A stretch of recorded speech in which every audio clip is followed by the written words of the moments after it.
Sudah? Assalamualaikum warahmatullahi wabarakatuh. Alhamdulillahi rabbil alamin. Wassalatu wassalamul atammanil akmalani ala al-mab'uthi rahmatan lil alamin.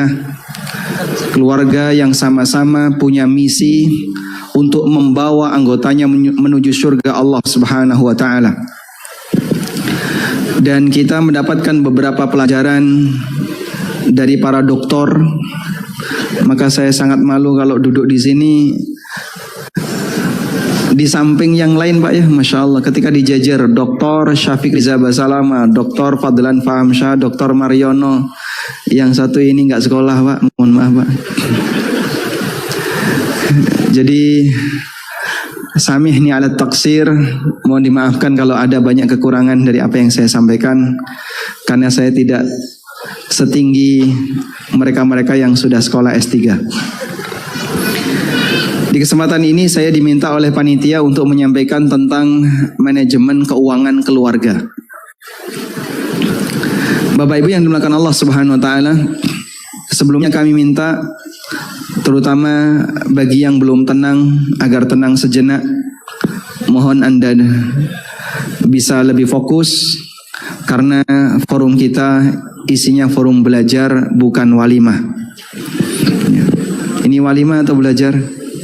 Belajar, Insya Allah. Meskipun penampilan MC-nya itu kayak manten, ya. Masya Allah. Pasangannya mana, Mas? Di belakang, ya? Sudah ada? Sudah ada di rumah. Oh, sudah ada di rumah. Di sini bukan memperbarui yang belum berani. Oh, belum berani. Masya Allah. Tayyib. Jadi berbicara tentang masalah keuangan keluarga, kita akan menjelaskan terlebih dahulu tentang proses perpindahan harta dari orang tua kepada anak atau dari seorang suami kepada istri. Tidak ada kaidah yang menyebutkan bahwa harta suami otomatis milik istri, harta istri otomatis milik suami. Kaidah itu tidak ada. Sehingga kalau orang sering bilang wekmu yo wekku, wekku wekmu, kalimat ini nggak benar. Karena kepemilikan dalam syariat kita itu dijaga. Sehingga apa yang menjadi milik suami 100% milik suami, apa yang jadi milik istri 100% milik istri. Demikian pula apa yang menjadi milik orang tua 100% hak orang tua, apa yang menjadi milik anak juga milik anak.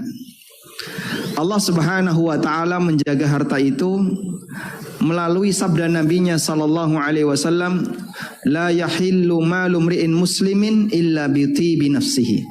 Tidak halal harta seorang muslim kecuali atas kerelaan pemiliknya. Ketika Haji Wada, Nabi SAW berkhutbah dan beliau SAW bertanya kepada para sahabat,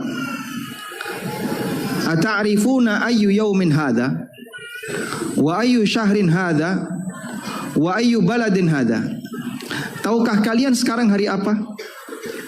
Tahukah kalian sekarang bulan apa? Tahukah kalian sekarang kita ada di mana?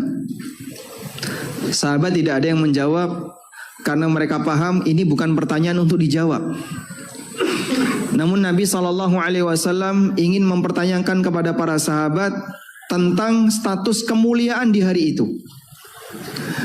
Lalu Nabi SAW mengatakan, inna dima'akum wa amwalakum wa a'radakum haramun alaikum kahurmati yaumikum hadha wa syahrikum hadha wa fi baladikum hadha. Sesungguhnya darah kalian, harta kalian, kehormatan kalian haram untuk diganggu sebagaimana haramnya hari ini, yaitu hari apa? 9 Dzulhijjah, hari Arafah. Di bulan ini, yaitu bulan Dzulhijjah yang merupakan bulan haram. Fi baladikum hadza, di negeri kalian ini, yaitu di kota suci. Sehingga ketika kalian menghormati 9 Dzulhijjah hari Arafah.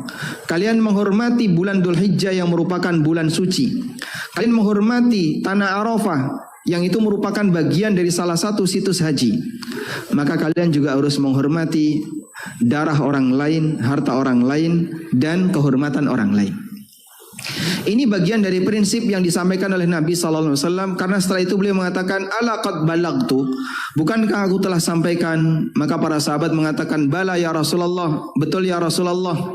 Kemudian Nabi SAW mengangkat wajahnya ke atas sambil mengangkat tangan dan beliau mengatakan, Allahumma syhad, ya Allah saksikanlah. Ya Allah saksikanlah bahwa telah aku sampaikan semua pesan yang kau berikan kepadaku. Ini menjadi sebuah prinsip bahwa dalam Islam kita dilarang untuk ganggu darah orang lain, kehormatan orang lain, termasuk juga harta orang lain. Sebagaimana kita nggak boleh mengganggu kota suci Mekah, tidak boleh mengganggu dan membuat perbuatan maksiat di bulan suci, apalagi ketika tanggal 9 Dzulhijjah. Baik, selanjutnya Jamal dengan Allah Subhanahu Wa Taala. Dari kaidah ini, maka para ulama mengatakan bahwa harta termasuk di antara bagian yang dijaga oleh syariat. Ada yang disebut dengan ad-daruriyatul khams. 5 hal yang paling prinsip, yang paling doruri, yang dijaga oleh Allah. Pertama adalah hifdzuddin, menjaga agama. Yang kedua, hifdzul akal, menjaga akal. Yang ketiga, hifdzun nafs, menjaga jiwa. Yang keempat, hifdzun nasl wal ir, menjaga keturunan dan kehormatan. Yang kelima, hifdzul mal, menjaga harta. Ada berapa? Bisa diulang? Menjaga agama, menjaga akal, menjaga jiwa, menjaga keturunan dan kehormatan. Yang kelima, menjaga harta. Sehingga harta salah satu di antara 5 hal penting yang dijaga oleh syariat. Baik. Oleh karena itu kaum muslimin tidak boleh menggunakan hartanya sembarangan. Sehingga sampai Allah Subhanahu wa taala menyebut ada pelanggaran yang dilakukan oleh manusia gara-gara dia salah dalam menggunakan harta. Yang pertama namanya israf, yang kedua namanya tabdzir. Allah tidak menyukai al-musrifun. Innallaha la yuhibbul musrifin. Allah tidak menyukai orang-orang yang berbuat israf.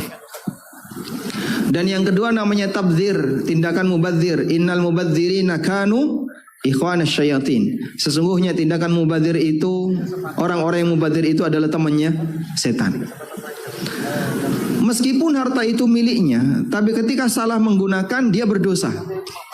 Walaupun harta itu didapatkan dengan cara yang halal. Karena kita punya tanggung jawab benar ketika mendapatkan dan benar ketika menggunakan. Baik, selanjutnya kembali kepada masalah harta keluarga. Setelah kita paham bahwasanya dalam keluarga kepemilikan itu tetap dijaga. Artinya milik suami tetap jadi milik suami, milik istri, dan demikian pula anak dan orang tua. Namun ada proses perpindahan sehingga pasangan itu punya hak terhadap harta orang lain, terhadap harta pasangannya karena sebab ini. Apa sebab perpindahan itu? Para ulama menjelaskan sebab perpindahan harta. Yang pertama, dari suami ke istri. Sebab perpindahan harta dari suami ke istri ada 3. Pertama, karena nafkah. Yang kedua, hibah atau hadiah. Yang ketiga, warisan. Nafkah, hibah atau hadiah, dan yang ketiga, warisan. Baik. Kita akan bahas yang pertama. Sebab perpindahan harta dari suami ke istri, yang pertama adalah sebab nafkah. Seperti apa nafkah itu? Nafkah dari kata nafaqah yang artinya sesuatu yang habis pakai. Sehingga disebut sebagai nafkah karena pemberian itu habis pakai. Siapa yang mendapatkannya maka digunakan untuk kebutuhan sehari-hari. Oleh karena itu definisi nafkah adalah harta yang harus diserahkan oleh seorang suami kepada istrinya sesuai dengan standar kebutuhan normal seorang wanita di masing-masing daerah sesuai dengan waktunya. Harta yang harus diserahkan oleh seorang suami kepada istrinya atau orang tua kepada anaknya sesuai dengan standar kebutuhan normal si penerima di masing-masing daerah berdasarkan waktunya. Sehingga masalah besar kecilnya menyesuaikan satu daerah dan yang kedua waktu. Nafkah dulu dengan nafkah belakangan sama atau beda? Beda. Tentu saja dulu mungkin lebih murah dibandingkan yang belakangan. Nafkah mereka yang tinggal di Surabaya dengan mereka yang tinggal di daerah Blitar atau Tulungagung sama atau beda? Beda. Tergantung dari apa? Tergantung dari tingkat kebutuhan hidup di masing-masing daerah. Nafkah antara di Indonesia dengan mereka yang tinggal di Eropa atau mereka yang tinggal di luar negeri, di Saudi atau di Qatar tentu saja berbeda dengan mereka yang tinggal di negara yang relatif biaya hidupnya lebih murah. Tayyib. Dengan kata lain, besaran nafkah itu menyesuaikan kebutuhan. Dan mengenai nafkah, dalam Al-Quran Allah menyebutkan ada 3 jenis. Cukup mudah bagi kita untuk menghafalkan: sandang, pangan, papan. Mengenai pangan dan sandang, Allah Subhanahu wa taala sebutkan di surat Al-Baqarah. Allah taala berfirman, "Wa 'alal mauludi lahu rizquhunna wa kiswatuhunna bil ma'ruf." Wa 'alal mauludi lahu rizquhunna wa kiswatuhunna bil ma'ruf. Bagi seorang bapak, dia punya kewajiban untuk memberikan nafkah rizquhunna wa kiswatuhunna. Rizki untuk istrinya dan kiswah untuk istrinya. Rizki yang dimaksud di sini apa, Pak? Makanan, pangan, kiswah, pakaian. Sehingga di satu ayat ini Allah Subhanahu wa taala menyebutkan 2 jenis nafkah, yaitu pakaian dan makanan. Baik. Sementara untuk tempat tinggal, Allah Subhanahu wa taala sebutkan di surat At-Talaq. Allah berfirman, "Askinuhunna min haitsu sakantum min wujdikum wa la tudarruhunna litudayyiqu 'alaihin." Askinuhunna, berikanlah tempat tinggal bagi mereka, bagi para istri kalian. Min haitsu sakantum min wujdikum, sesuai dengan kemampuan kalian dalam memberikan tempat tinggal, sesuai dengan kemampuan kalian dalam memberikan tempat tinggal bagi istri kalian. Sehingga di sini menggambarkan tentang nafkah papan. Maka 3 jenis nafkah ini, yaitu sandang, pangan, papan, itulah jenis nafkah yang diwajibkan oleh Allah Subhanahu wa taala dalam Al-Qur'an. Baik. Dengan demikian, ketika seorang suami dia telah memberikan nafkah kepada istrinya, cukup untuk bahan makanan sehingga terjamin istrinya tidak kaliren, tidak kelaparan. Yang kedua, istrinya diberi pakaian yang menutup auratnya. Yang ketiga, suami menyediakan tempat tinggal walaupun harus kontrak. Tidak harus memiliki, yang penting menyediakan tempat tinggal. Saya ulang, berkaitan dengan tempat tinggal, tidak harus memiliki rumah, tapi suami bisa menyediakan tempat, baik dengan cara ngontrak, pinjam teman, atau pakai ruang takmir. Boleh nggak? Nggak boleh ya. Atau misalnya ngekos dan seterusnya. Yang penting si suami memberikan tempat tinggal bagi istrinya. Maka dia berarti sudah menunaikan kewajibannya sebagai suami dalam memberikan nafkah kepada istrinya. Sempat ada keterangan viral berkaitan dengan definisi nafkah yang digeser oleh sebagian orang. Ada yang bilang seperti ini: nafkah yang menjadi kewajiban suami bagi para wanita itu bukan hanya nafkah untuk kebutuhan sehari-hari, tapi nafkah yang dimaksud adalah uang jajan. Maka suami punya kewajiban untuk memberikan uang jajan kepada istrinya, walaupun suami telah memenuhi kebutuhan sandang, pangan, dan papan. Dia punya satu kebutuhan lagi, yaitu uang jajan. Baik, Ini sempat viral mungkin sekitar tahun 2017 atau 18 ya. Sehingga ada banyak artikel atau ada artikel yang disebar terutama oleh ibu-ibu bahwa seorang suami punya kewajiban untuk memberikan nafkah kepada istrinya berupa uang jajan. Namun keterangan ini keliru. Karena dalam Al-Quran Allah menegaskan kewajiban nafkah dari seorang suami bagi istrinya itu hanya ada 3 ini. Kami tidak menjumpai ayat yang lain yang menyebutkan bahwasanya seorang lelaki berkewajiban untuk memberikan uang jajan kepada istrinya. Kalaupun suami sudah memberikan 3 ini, berarti dia sudah menggugurkan kewajibannya. Selebihnya masuk pada kolom yang kedua, yaitu hibah. Pemberian di luar kebutuhan pokok, namun sifatnya tidak wajib. Baik. Nah, untuk nafkah hukumnya wajib. Sementara untuk selain nafkah, yaitu yang kedua dan ketiga, hukumnya tidak wajib. Nanti kita akan jelaskan. Karena itu pendapat yang mengatakan bahwa yang namanya nafkah itu adalah uang jajan, ini pendapat yang enggak benar, pendapat yang menyimpang. Dan siapa yang mengatakan bahwa suami berkewajiban memberikan uang jajan bagi istrinya, masuk pada kategori ilzamu ma lam yalzam, mewajibkan sesuatu yang hukum asalnya.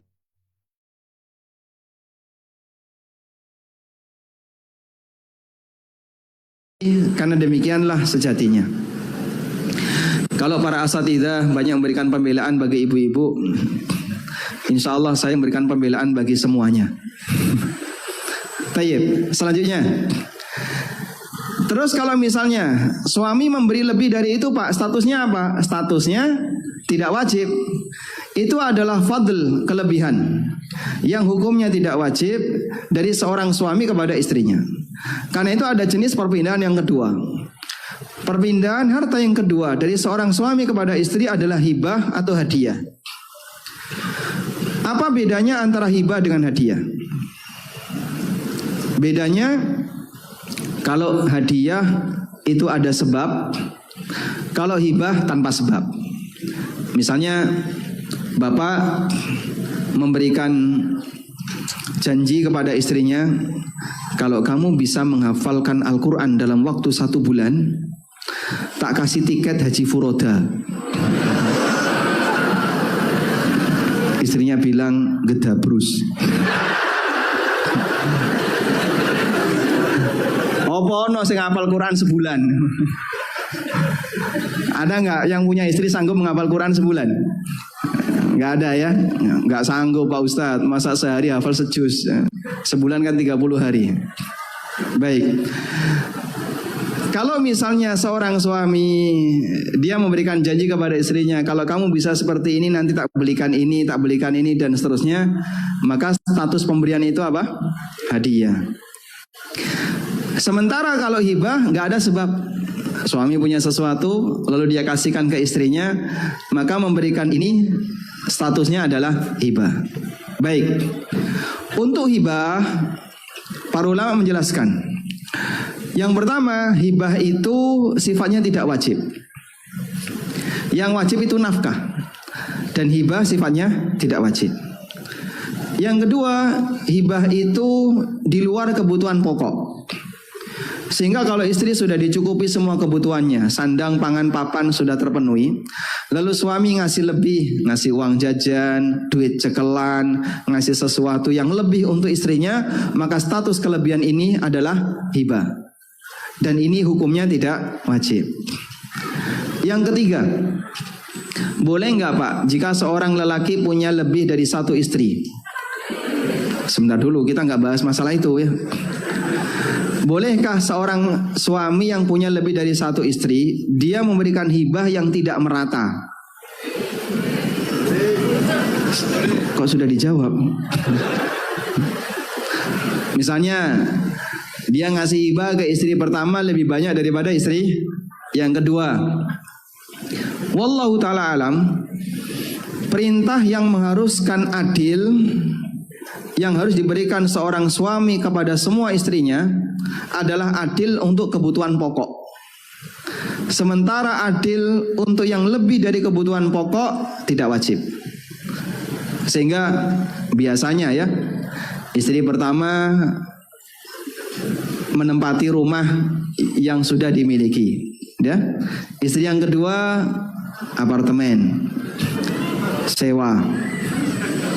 Istri ketiga ngontrak, ya. Istri keempat pinjem takmir. Masya Allah. Iki nikah bondo nekat, Masya Allah. Sama persis seperti nasihat Panembahan Senopati, ya. Ngeluruk tanpa bolo, menang tanpa ngasorake, kemudian sakti tanpa aji, rabi tanpa bondo. Yang keempat ini nggak boleh ya. Berani nikah harus berani sedia fasilitasnya. Kembali ke sini. Apakah diperbolehkan seorang suami yang punya lebih dari satu istri memberikan hibah kepada istrinya secara tidak merata? Jawabannya boleh. Yang wajib merata dalam masalah hibah adalah anak. Anak satu dikasih, yang lain wajib sama. Nu'man bin Bashir, dua-duanya ini sahabat. Anaknya sahabat, Bashir juga sahabat. Anaknya namanya siapa tadi?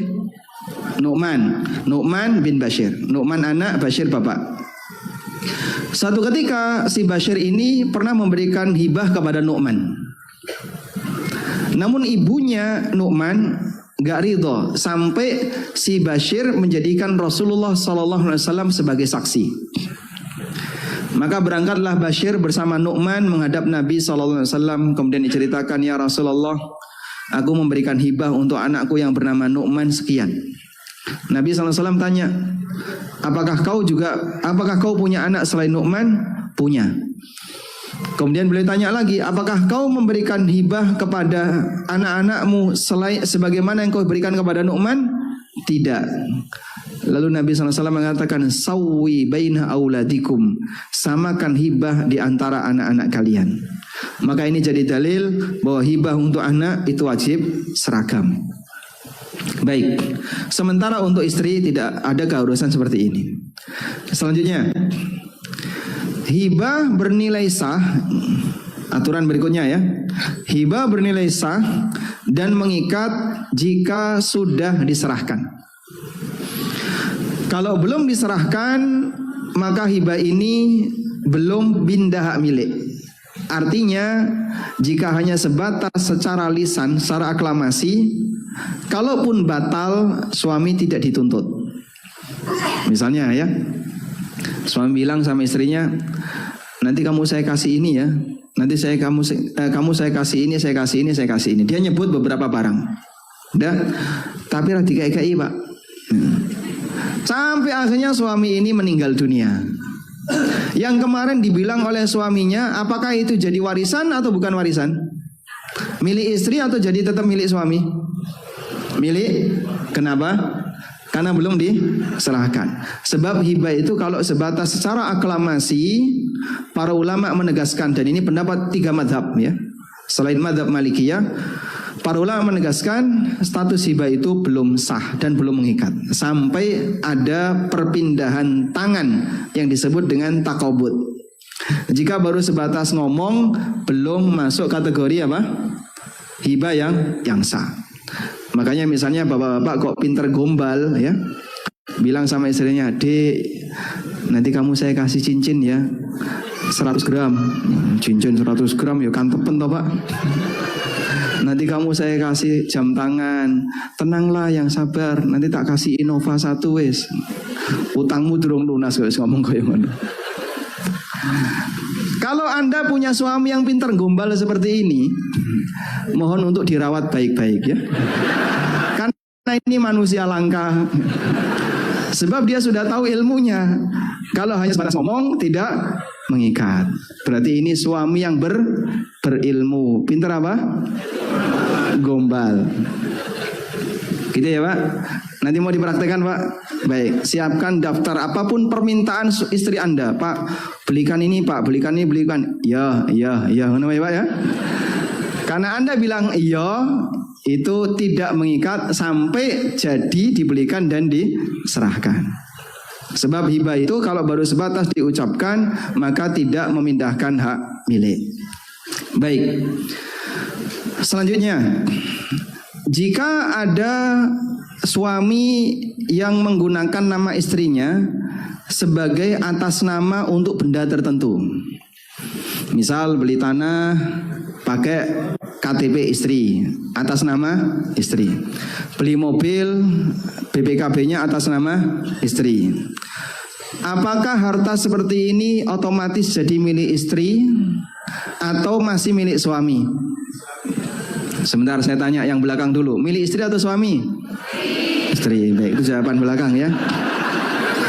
Kalau menurut bapak-bapak, milik istri atau suami, Pak? Amin. Masya Allah. Terjadi khilaf. Yang benar yang mana, Pak? Kembali kepada pertanyaan. Saya mau tanya, Pak. Sebatas pinjam nama itu pindah hak milik atau tidak, Pak? Ya? Ada banyak misalnya ya.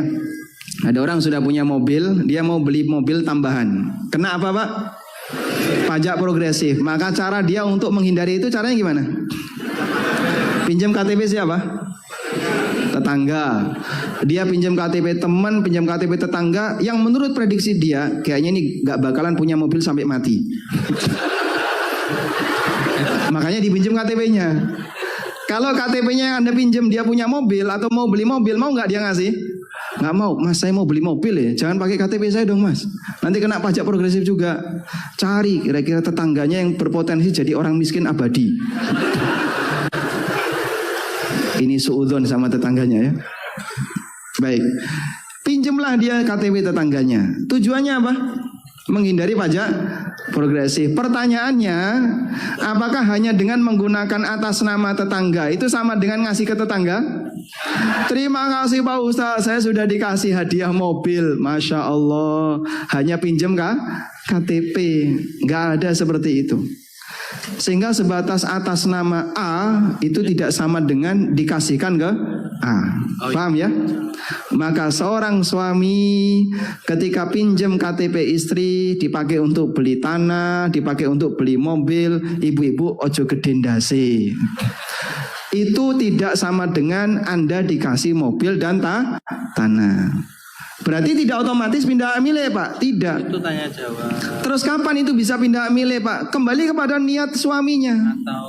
Makanya ketika Anda dipinjami KTP sama suami, Dek, saya pinjam KTP mau tak pakai beli mobil. Anda tegaskan dulu, dikasihkan atau enggak? Kalau di mobil dikasihkan ke saya, tak pinjemin. Kalau enggak, jangan pakai KTP saya. Pakai KTP Simbok saja. Begitu ya. Karena sebatas atas nama tidak sama dengan dikasihkan. Dan kasus ini banyak sekali. Seorang suami meninggal, ketika dicari tahu warisannya, tanah ini atas nama istri, rumah yang itu atas nama istri, mobil ini atas nama istri. Bingung, Pak, ini jadi warisan atau bukan? Karena atas namanya bukan atas nama bapak, tapi atas nama ibu. Sementara yang meninggal bapak. Anaknya bingung. Kalau masih ada anak laki-laki mungkin gak jadi soal, karena kan semua warisan jatuh ke tangan anak. Tapi kalau sudah gak ada anak laki-laki, ini kan nyebar ke saudara suami. Ada jatah untuk saudara suami. Bagian ini kadang bisa menimbulkan sensitif. Makanya bagi mereka yang punya banyak kasus tentang tanah, kendaraan atas nama istrinya, tolong ditegaskan dalam surat pernyataan sebagai wasiat bahwa tanah, kemudian kendaraan atas nama istri saya tidak saya hibahkan ke istri saya. Tanda tangan. Saya kalau tanda tangan kayak gini malu Pak di depan istri, Pak. Berarti Anda cukup di depan notaris, kemudian suruh notaris yang nyimpen. Karena kalau surat ini dibawa pulang, ketemu istri sampean disobek. Bahaya ya. Sehingga jangan sampai surat ini jatuh ke tangan pendekar berwatak jahat, Pak. Tayyib. Tapi kalau misalnya Anda, Pak, saya memang sudah kasihkan ini ke istri saya. Ya sudah, alhamdulillah pakai atas nama istri, kemudian nyatakan dalam surat hibah bahwasanya saya menghibahkan mobil ini untuk istri. Kuat sudah. Berikutnya nanti kalau suaminya yang meninggal, maka mobil ini tidak masuk sebagai objek warisan karena dia bukan harta milik suami. Insya Allah bisa dipahami ya. Baik. Nah, seperti ini yang perlu diwaspadai. Jadi ada perbuatan, ada permasalahan administrasi yang kadang nggak sinkron, sehingga kadang membuat orang jadi bingung bagaimana cara kita dalam bersikap. Makanya sinkronkan antara perbuatan dengan administrasi. Salah satu di antara caranya adalah bagi yang belum tegas kepemilikannya, tegaskan dalam sebuah surat pernyataan. Berikutnya, proses perpindahan yang ketiga adalah warisan. Untuk perpindahan warisan ini sudah ditentukan oleh Allah dan sifatnya otomatis. Sifatnya otomatis itu gimana, Pak? Para ulama mengatakan warisan itu ijbari. Ijbari artinya otomatis. Artinya tidak butuh akad. Sehingga walaupun suami itu diam saja, nggak pernah ngomong kalau dia akan memberikan warisan kepada istrinya, begitu dia mati, otomatis gimana? Harta ini akan jatuh milik istri. Karena warisan itu sifatnya apa tadi? Otomatis. Kenapa otomatis? Allah sendiri yang ngatur. Manusia tidak diberi wewenang untuk ngatur. Maka sampai jatah istri itu manusia tidak bisa ngatur. Suami kalau punya anak, maka istri dapat berapa? Istri dapat berapa? 8. Baik anak dari istri pertama, istri kedua maupun istri yang lain. Misalnya ya, si A nikah dengan B, lalu cerai, sudah punya anak X. Lalu A nikah lagi dengan D. Kemudian A meninggal dan tidak punya anak. A dengan D nggak punya anak. Sudah? Berapa jatah warisan si D? 1/4 atau 1/8? 1/8. Kenapa? Loh kan saya nggak punya anak sama suami saya. Iya, tapi A kan pernah punya anak dengan si B. Maka walaupun itu bukan anaknya D, ketika A sudah punya anak dengan wanita siapapun sebelumnya, maka status D di sini dapat 1/8. Paham ya? Sehingga punya anak di situ mengacu kepada mayit. Mayit punya anak, maka istrinya mayit hanya dapat 1/8. Kalau nggak punya anak berapa? 1/4. Baik, aturan ini insya Allah Bapak Ibu sudah paham. Berikutnya, kalau istrinya lebih dari 1, Pak, 1/8, 1/4 itu gimana, Pak? Apakah masing-masing 1/8 atau 1/8 dibagi ke semua istri? Yang benar yang mana? Hah? 1/8 dibagi ke? Ada keterangan yang disampaikan oleh Ibnu Qudamah. Beliau menyampaikan ketika istrinya lebih dari 1, maka jatah istri dibagi ke semuanya. Sehingga 1/8 dibagi ke semua istri. Punya 2 istri, 1/8 bagi ke 2 istri. Bagi masing-masing 1/16. Karena andaikan masing-masing istri punya 1/8, 1/8, andaikan ada seorang lelaki punya 4 istri dan dia nggak punya anak, maka kan masing-masing 1/4, 1/4, 1/4, 1/4 habis hanya untuk istri dan nggak ada pembagian waris seperti itu. Maka kalau dia punya 4 istri dan dia meninggal tidak punya anak, 1/4 dibagi 4, masing-masing 1/16. Baik, selanjutnya,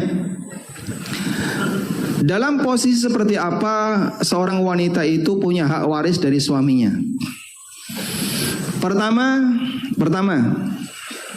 selama ikatan nikah belum batal, maka si wanita ini punya hak waris. Jelas ya? Karena statusnya sebagai apa?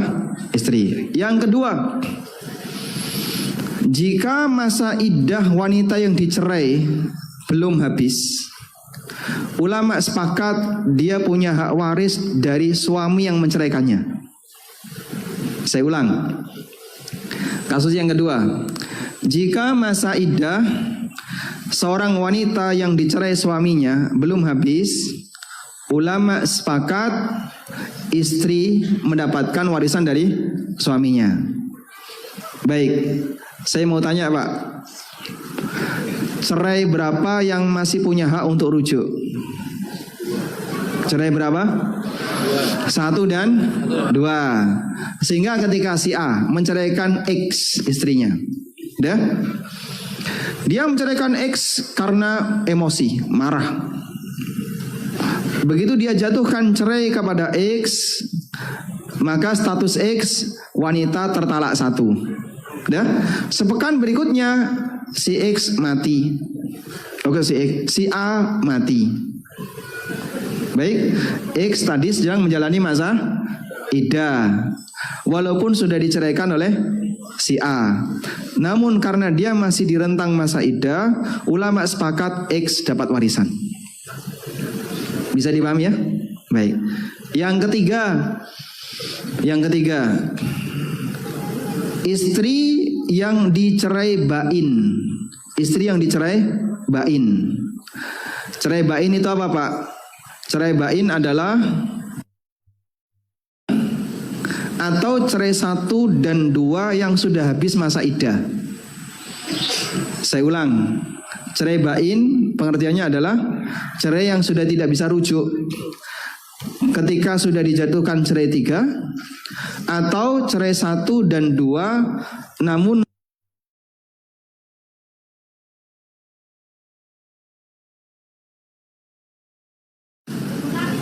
ulangi.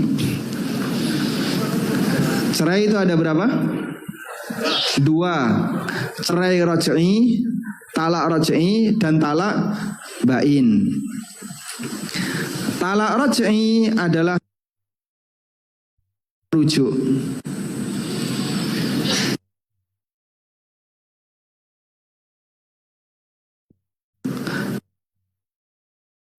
Iddah. Baik, wanita yang menjalani talak raj'i sepanjang masa iddah tetap dapat warisan dengan sepakat ulama.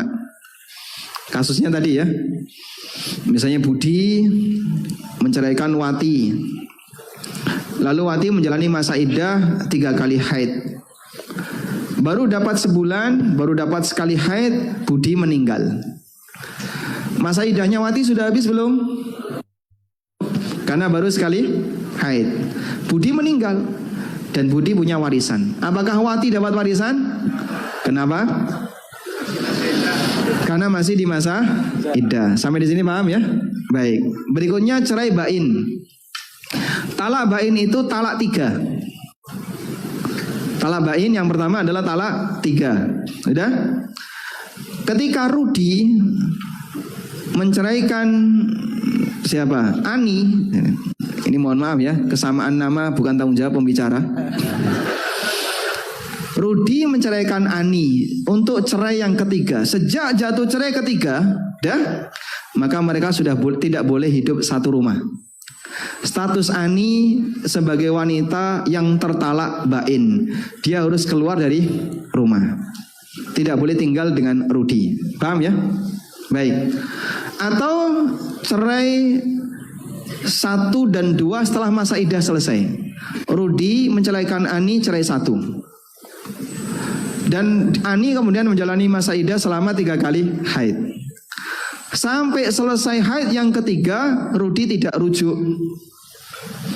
Begitu di akhir dari haid yang ketiga, haid biasanya misalnya 7 hari ya. Di haid yang ketiga, Ani menjalani haid selama 7 hari. Hari yang kelima dia masih tinggal bersama Rudi.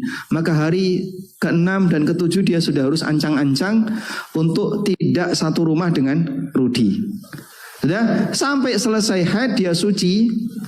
Di haid yang ketiga, masa iddah sudah selesai. Masa iddah sudah selesai. Berikutnya mereka bukan suami istri lagi. Ini namanya cerai bain. Nggak bisa rujuk. Sudah? Untuk cerai bain, apakah istri tetap dapat waris atau tidak? Dalam hal ini ulama memberikan rincian. 1. Jika suami menceraikan istrinya dengan maksud agar sang istri tidak mendapatkan hak waris, jadi memang sudah ada niat yang nggak benar. Ini suami misalnya benci banget sama istrinya, dan itu kelihatan. Sampai ketika cerai itu, atau sampai ketika dia sakit yang sangat parah, dia nggak pingin nanti istrinya dapat warisan dari orang ini. Maka si suami ini dengan semangat emosi ingin bagaimana caranya agar istri nggak dapat warisan, dia ceraikan istrinya 3 kali. Hari Sabtu cerai 1, hari Ahad cerai 1, hari Senin 1, karena shock ya. Berarti cerai ini sah nggak sebagai cerai tiga? Sah nggak sebagai cerai tiga? Sah atau tidak? Sah. Kenapa? Dilakukan di waktu yang berbeda.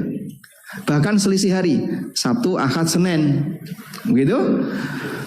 Cerai ini sah karena cerai ketika marah itu sah. Ada yang bilang, tapi kan suami menceraikan dengan kondisi marah, Pak. Kata siapa cerai marah nggak sah? Semua cerai itu marah.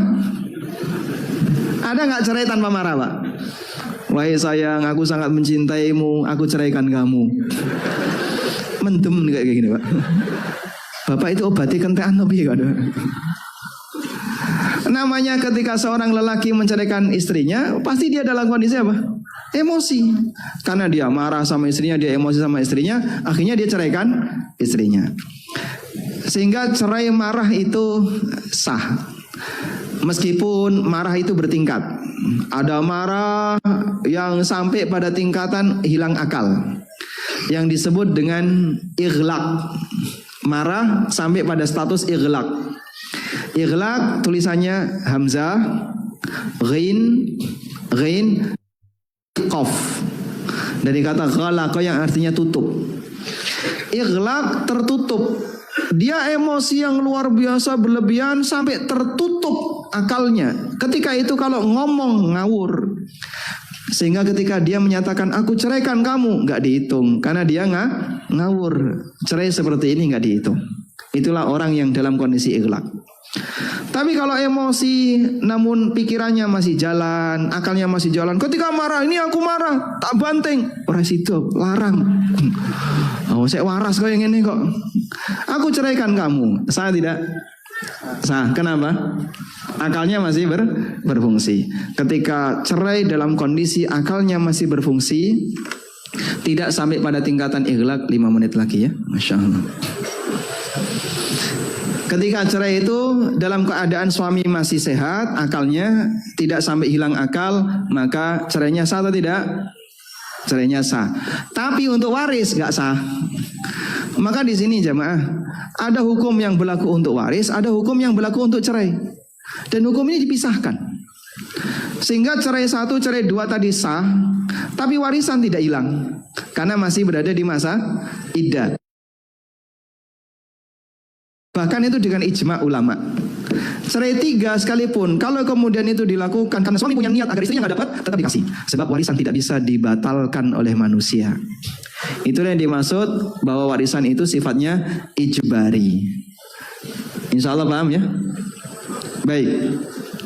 Tapi kalau kemudian cerai 3 itu berlangsung normal, misalnya seorang suami dalam kondisi sehat walafiat, dia ceraikan istrinya di 3 waktu yang berbeda. Hari Senin Kliwon dia ceraikan 1, Kemis Wage dia ceraikan lagi, Jumat Pahing dia ceraikan lagi. Udah berapa kali cerai? 3 kali cerai. Dalam posisi normal, tidak sedang sakit, ya mungkin ada kasus dan masalah, lalu dia ceraikan istrinya 3 kali di waktu yang berbeda, sah. Nah di saat itu ketika tidak ada niat dalam rangka menjauhkan istrinya dari warisan, maka sang istri nanti tidak dapat warisan. Jika sekiranya setelah Jumat Pon dia menceraikan istrinya, kok Sabtu Kliwon kesambar beledek mati, istri dapat warisan nggak? Tidak. Kenapa? Karena sudah cerai bain. Wallahu alam. Baik, ini penjelasan berkaitan dengan masalah perpindahan harta dari suami ke istri. Berikutnya kita beralih ke perpindahan harta dari orang tua ke anak. Perpindahan harta dari orang tua ke anak sama seperti tadi, ada 3, nafkah, hibah, hadiah, dan 1 lagi apa? Warisan. Baik, nafkah itu menyesuaikan kebutuhan. Dan kalaupun masing-masing anak tingkat kebutuhannya berbeda, maka anak yang lain tidak boleh protes. Contohnya gimana Pak? Ada anak 1, anak 2 hidup normal. Anak 3 dari lahir sakit-sakitan. Sampai ini bapak menjual sawah, menjual rumah demi pengobatan anak yang ketiga. Udah? Sehingga kebutuhan nafkah anak ketiga otomatis lebih banyak daripada anak satu dan dua. Boleh nggak Pak? Anak ketiga ini karena sudah banyak menghabiskan properti orang tua, nanti warisannya dikoreksi. Sehingga misalnya anak waktu bapaknya meninggal, anak satu kan ngerti sejarahnya. Dia bilang sama adiknya, sini adik, kamu saya kasih tahu ya dek, dulu bapak itu punya 3 sawah. Saat kamu kecil, kamu itu sakit-sakitan, bapak jual 1 sawah, sehingga sekarang tinggal 2 sawah. Sudah, sekarang bapak sudah meninggal, warisannya tinggal 2 sawah. Nah, karena dulu sawahnya bapak sudah dipakai untuk mengobati kamu, maka sekarang kamu nggak dapat sawah. Salah atau benar ini? Kenapa? Karena kebutuhan nafkah tidak bisa ngoreksi warisan. Iya mas, itu kalau saya yang sakit. Coba kalau kamu yang sakit. Mana ada anak yang pingin sakit? Kalau Allah takdirkan sakit, ya sudah, jadi kewajiban orang tua untuk memberikan nafkah pengobatan bagi dia sampai sembuh, atau sesuai dengan kemampuan orang tuanya. Paham ya? Sehingga yang seperti ini tidak bisa ngoreksi warisan. Anak lahir pertama tahun 80. Anak terakhir bapaknya rabi meneh, nggih, dengan gadis yang masih muda. Lahir di tahun 2024. Masya Allah Pak. Anak pertama tahun 80, anak terakhir 2024. Ada seperti ini di sini? Coba angkat tangan kalau ada.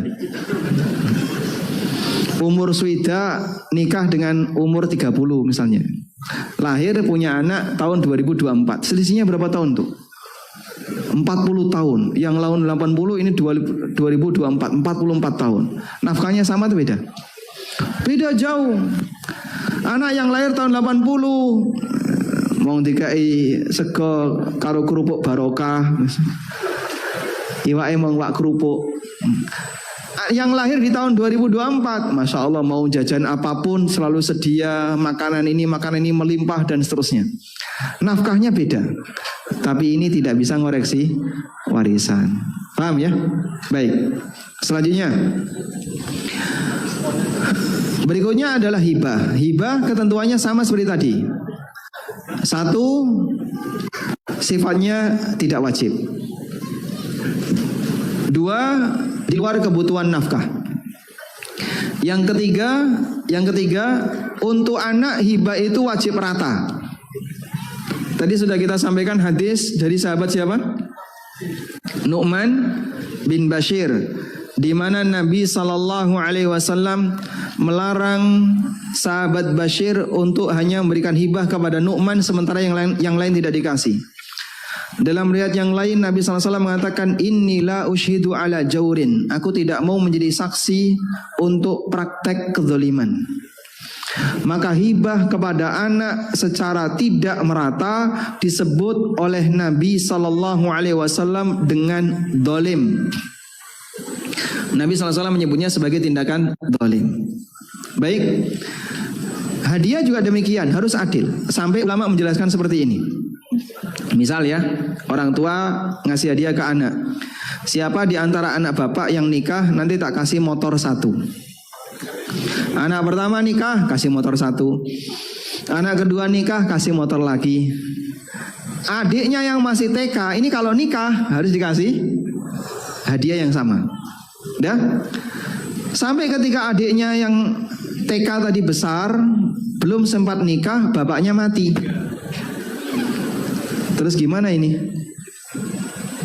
Ulama mengatakan dia boleh minta ke kakak-kakaknya yang sudah dikasih motor untuk dibagi rata. Sampai seperti itu. Sehingga misalnya ada 3 anak ya, anak 1, 2 sudah dikasih, anak 3 belum. Dah? Lalu anak 3 bapaknya meninggal, dia belum nikah. Berarti kan dia belum dapat. Dia boleh minta kepada kakaknya, baik, kamu motormu nilainya sekian, anggaplah 20 juta. Anak kedua motornya nilainya 23 juta. Total 24 juta. Ada total 44. Wes dibagi telu. 44 bagi telu berapa Pak? 17 ya. Berapa? 14. 14. Baik, 14. Ini masing-masing dapat 14 juta. Sudah, kakak satu nyusui 20, kamu nyusui 6 juta. Kakak 2, 23 nyusui 10 juta. Total dia dapat 14. 14, selesai. Sehingga semuanya terbagi secara merata. Sampai seperti itu kaidah dalam masalah hibah dan hadiah. Baik. Selanjutnya masalah warisan. Untuk warisan kita sudah mendapatkan ketentuan. Sama seperti tadi, warisan itu sifatnya ijbari. Otomatis, maka tidak bisa dibatalkan dan tidak bisa diubah aturannya. Karena Allah sudah ngatur. Kalaupun ada orang tua yang bilang sama anaknya, dasar kamu anak durhaka, kamu tidak saya akui sebagai anak. Kamu tidak saya akui sebagai anak. Terus bapaknya mati, tetap dapat warisan enggak? Kenapa? Tidak ada mantan Kalau ini bukan anak kamu terus metu tekan ndi, Pak? Meletek teko watu iki. Ora ono ceritane, Pak. Anak tetap anak dan tidak ada mantan anak. Mungkin ada mantan istri tapi tidak ada mantan anak. Walaupun orang tua sampai mengatakan dengan pernyataan tegas, kamu tidak saya akui sebagai anak, ya tetap anakmu, Pak. Karena tidak ada manusia yang tidak punya orang tua. Kecuali kalau dia anak hasil hubungan zina. Kalau itu anak hasil hubungan zina, maka boleh tidak diakui. Tapi kalau itu anak yang sah di dalam pernikahan, harus tetap diakui. Dan selanjutnya dia berhak dapat warisan. Wallahu a'lam. Sudah zuhur? Sudah. 10 menit lagi. 10 menit lagi sejak saya baca atau sejak antum kasih? Oh, Masya Allah. Sekarang tanya jawab. Baik, salat zuhur ditunda saat nggak masalah? Nggak masalah ya. Nanti sholatnya di sini atau di mana? Di sini. Antum mau duduk sini? Silakan. Masya Allah. Haknya pengantin ini ya. Silakan. Masya Allah. Saya hanya menyampaikan aja, Dad. Ini menyampaikan pertanyaan. Apa? Kalau mungkin ada yang mau tanya, insya Allah 15 menit ke depan akan ada proses tanya jawab. Untuk akhwat bisa pakai kertas ya. Jadi tulis di kertas, nanti dikirimkan dikasihkan ke panitia, kemudian akan dikirimkan ke Ustadz. Kemudian bagi yang ikhwan, mungkin 3 penanya dulu ya, yang bisa. Oke, 1, 2. Oh ya, sama 1.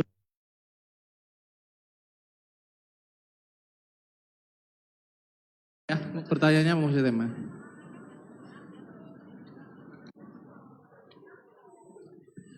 Assalamualaikum warahmatullahi wabarakatuh. Afwan izin bertanya Ustadz. Berarti biaya haji istri menjadi tanggungan istri. Bagaimana jika istri tidak bekerja sedangkan suami berbeda pandangan dengan istri masalah haji? Istri ingin tabungan keluarga diprioritaskan untuk haji berdua. Sedangkan suami ingin tabungan keluarga diprioritaskan untuk beli rumah. Istri memandang punya rumah tak wajib dan harus haji dulu, tetapi suami tidak memandang demikian. Bagaimana Ustaz? Baik. Berkaitan dengan haji untuk istri, ulama sepakat bahwa suami tidak wajib menghajikan istrinya. Catat Pak, catat. Catat ya, catat, di bold ya. Yang belakang nyatat juga ya. Karena haji itu di luar nafkah wajib. Sehingga kalau misalnya suami walaupun kaya, tapi dia bolak-balik haji terus ya, haji lagi karena jadi pembimbing Pak ya. Istrinya kok belum haji, apakah suami punya atau dituntut untuk menghajikan istrinya? Tidak, karena haji atau menghajikan istri hukumnya tidak wajib. Baik. Kalaupun suami menghajikan istrinya, yaitu sifatnya fadl, berarti hal yang hukumnya anjuran dan tidak wajib. Insya Allah suami dapat pahala yang besar karena dia membantu istrinya untuk haji, meskipun hukum asalnya itu tidak wajib. Wallahu a'lam.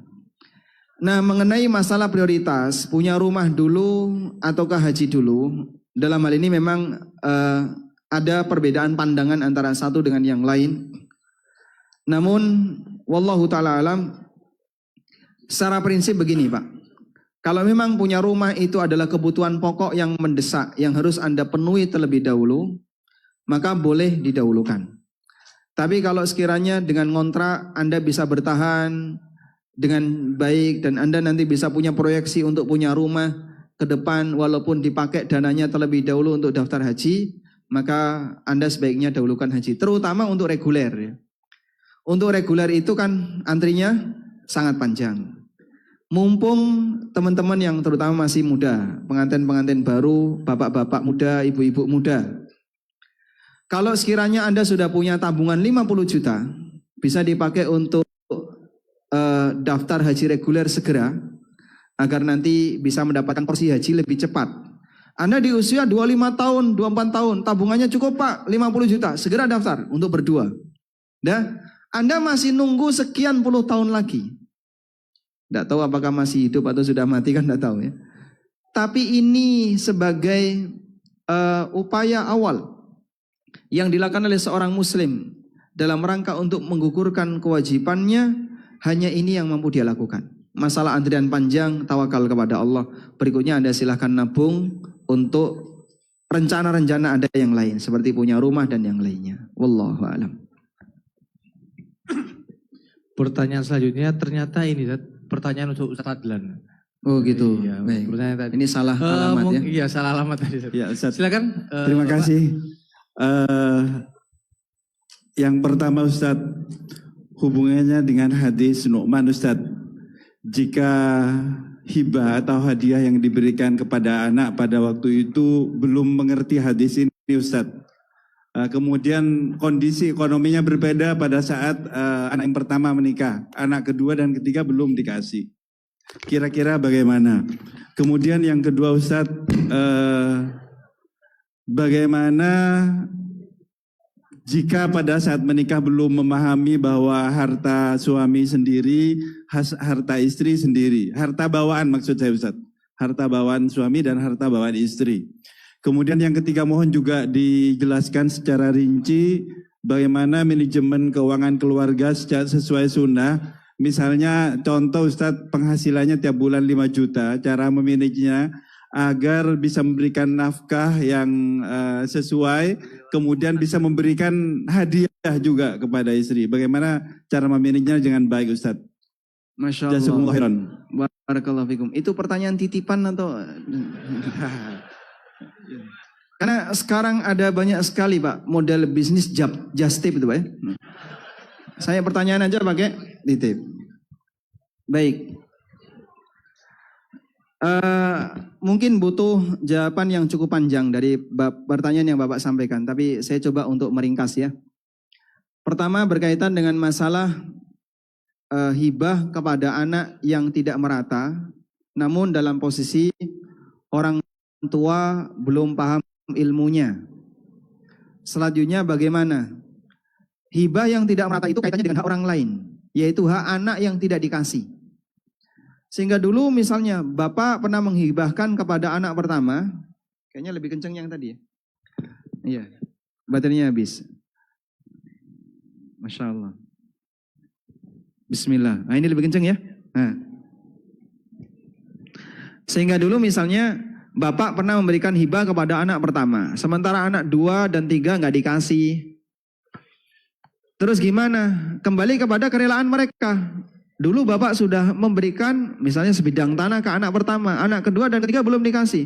Kamu ridho atau tidak? Kalau anak 2 dan 3 ridho, selesai urusan. Tapi kalau anak 2 dan 3 nggak ridho, enggak, saya pengen dapat seperti yang dikasihkan ke kakak. Maka kakak harus berbagi dengan objek hibah yang pernah diserahkan oleh bapaknya kepadanya.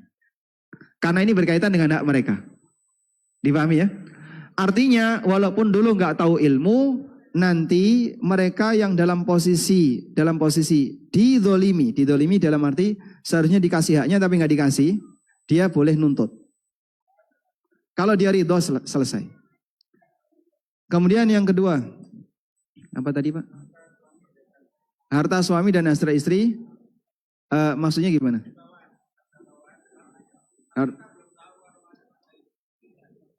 Jadi dicampur. harta suami dicampur dengan harta istri karena tidak tahu. Kalau dicampur fisik Pak, nggak ada masalah.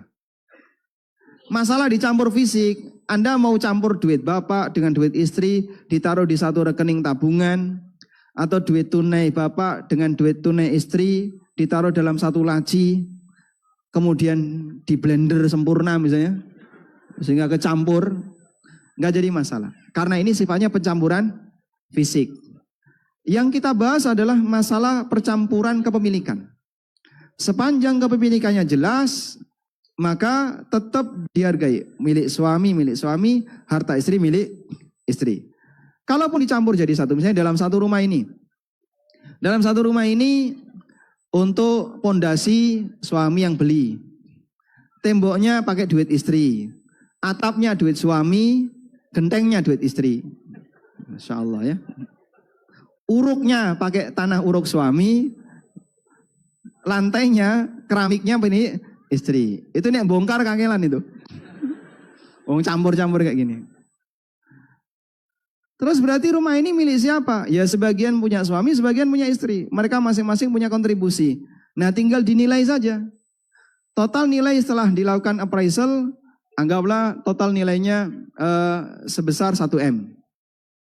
Suami punya kontribusi 40%, istri punya kontribusi 60%. Campur nggak masalah. Yang penting porsi kepemilikannya jelas. Sehingga mohon maaf ya, untuk harta yang campur, Anda bekerja, istri bekerja. Suami kerja, istri kerja. Atau suami punya harta, istri punya harta dari orang tuanya, kemudian dicampur untuk pengadaan rumah atau kendaraan atau yang lainnya. Mohon ditegaskan porsi kepemilikan jika tidak ada pernyataan hibah. Mohon ditegaskan porsi kepemilikan jika tidak ada pernyataan hibah. Itu nanti akan memudahkan bagi anak-anak. Kalau sekiranya orang tuanya meninggal atau bercerai, nanti mereka bisa tahu milik suami berapa, milik bapak berapa, milik ibu berapa. Mumpung keduanya masih hidup, masih sehat. Karena kan pelaku paling tahu kan. Sehingga ini pelaku sejarah, dia yang paling ngerti. Ya sudah, bapak ibu kumpul, kemudian mereka sepakat, wis ngene wae Pak, timbangane bingung nanti anak-anak kita sepakati. Bapak punya 50%, saya 50%. Ora iso. Aku umur lebih banyak. Ya sudah, Bapak 55%, saya 45. Ora iso. Tawar-menawar boleh enggak? Boleh. Akhirnya deal di angka 70-30. Suami 70, istri 30 misalnya ya.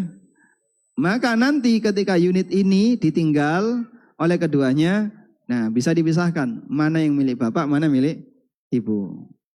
Jadi kalau masalah dicampur bebas Pak, yang penting kepemilikannya jelas. Baik dulu yang sudah tahu ilmu maupun yang belum tahu ilmu, nanti pasca tahu sekarang tinggal diporsi saja. Porsi suami berapa, porsi istri berapa. Yang ketiga, manajemen keuangan dengan penghasilan 5 juta per bulan. Bapak tanyakan bagian mana? Agar bisa ngasih nafkah dan bisa ngasih hadiah. Mungkin saya sarankan Pak ya. Kalau gaji 5 juta per bulan ya, tinggal di masjid makan nunut takmir. Utuh insya Allah. Sehingga nanti Bapak bisa kasihkan hadiah untuk istrinya. Intinya seperti ini, menyesuaikan. Sehingga tidak ada panduan khusus berapa persen yang harus dikasihkan ke istri, berapa persen yang harus dikasihkan sebagai hadiah, berapa yang harus ditabung. Anda boleh saja misalnya 5 juta, terus ketika sampai rumah, blang gitu ya. Nyoh, kayak no kabeh ngeng, bojone. Sehingga istri ini statusnya menjadi bini syariah. Tempat menyimpan uang dengan akad wadiah, gitu Pak. Wadiah was-was tadi. Wadiah was-was. Jangan-jangan investasi bodong. Insyaallah, subhanallah. Boleh nggak kayak gini? Boleh saja. Nah, kemudian nanti sudah masalah manajemen keuangan, istri pokoknya saya ngecak nih. Sehingga suami minta, butuh ini, suami minta, butuh apa lagi suami minta. Kayak gitu Pak ya. Orang Jawa Timur kayak gitu nggak? Hah? Atau enggak gini orang Jogja? Beda daerah, beda budaya. Enggak masalah. Suami dapat berapa, langsung semuanya transfer ke rekening istri. Nah selanjutnya nanti istri yang ngecak nih. Sehari ini belonjo sepiro, belonjo lagi. Tiap hari seperti itu. Nanti sampai akhir saldo tinggal sekian.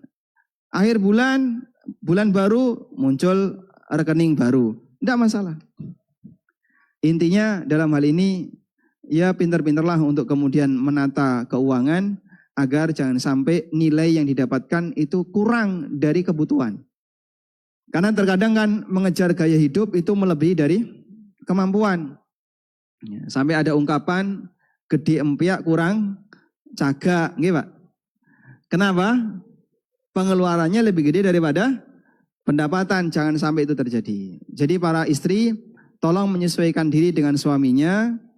Kalau suaminya punya harta yang berlebih, mungkin Anda bisa belanja lebih banyak. Tapi kalaupun kurang, tolong tahan diri menyesuaikan dengan kondisi ekonomi suaminya. Wallahu a'lam.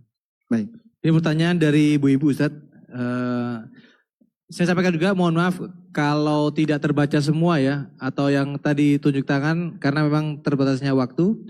Untuk bisa adil kita bacakan dari ibu-ibu. Ustadz mau tanya mengenai hadiah. Anak saya yang ke-1 setelah hatam atau hafal 30 juz saya kasih umroh dan laptop. Wah ini siapa yang mau jadi anaknya nih ya. Kemudian yang kedua, apakah harus sama hadiahnya? Sedangkan yang kedua minta hadiah umroh dan sepeda trail. Mohon penjelasannya Ustaz. Wah ini. Baik, memang tidak harus sama fisik ya. Bisa sama nilai. Dan sama nilai ya nggak harus persis. Misalnya 3.249.000. Nah, kok kudu dipadakno 3.200.000, nggak harus seperti itu. Ya sekitar 3 juta, sekitar 4 juta. Kanan kiri yang nilainya tidak terlalu signifikan. Istilah orang Jawa ya apa bahasa Inggrisnya? Kiak-kiuk ya. Kiak-kiuk. Jadi kalau sebatas ada standar deviasi yang tidak terlalu signifikan, tidak perlu diperhitungkan. Misalnya 4 juta dengan 3.500.000 itu masih dianggap sama. Sehingga kalau harga sepeda trail dengan laptop ya unda-undi, tidak terlalu jauh, insya Allah tidak masalah. Wallahu a'lam. Mohon maaf karena keterbatasannya waktu, jadi kajian kita pertanyaan sudah selesai dulu. Sudah selesai? Iya, sudah selesai. Sekarang lanjutannya apa? Sekarang kita akan sholat duhur berjamaah di sini. Baik. Mohon silakan ditutup Ustaz. Baik, demikian yang bisa kita sampaikan. Semoga apa yang kita bahas di sini menjadi ilmu yang bermanfaat.